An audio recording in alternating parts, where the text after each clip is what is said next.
Salutations, beautiful people. Welcome back to Teen South African Excursions. My name is Tinashe. Today we are making a Gulab Jamun.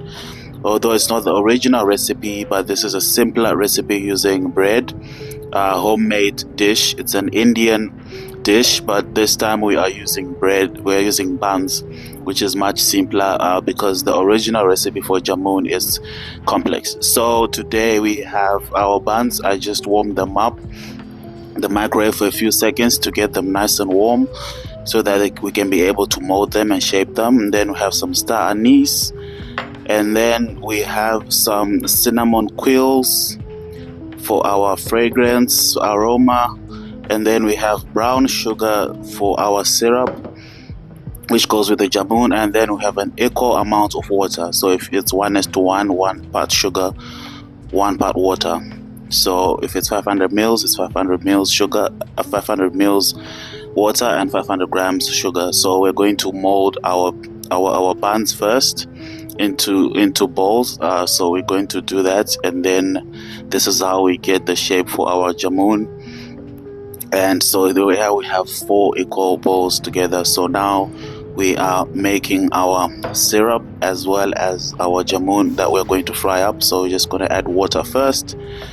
Then we'll add sugar as well for the syrup. Like I said, it's the same amount so that you get a nice thin consistent syrup. That's what you need. You don't want a thick syrup, so you need to make sure that the ingredients are equal measurements. So now we are putting in our cinnamon quills and our star anise to our syrup mixture, and then now we're going to fry our bread balls. So you want your cinnamon and your star anise to boil up nicely so that you get those aromatic flavors and notes of sweetness from the cinnamon, and also the licorice flavor and the slight spicy and pungent flavor from the star anise, which will give our syrup a nice and warm flavor with earthy notes as well, so that it's not as plain. So usually you use a plain syrup, but in this case we are flavoring it up, making it nice and sweet and spicy as well, so that it complements the bread balls for the jamun. So that's our dish, ladies and gentlemen. Very simple dish. You can make this on your own using bread. If you want the more complex version of the jamun, then you have to go out and get the ingredients for the dough. So that's it, ladies and gentlemen. Thank you so much, and that's our final dish.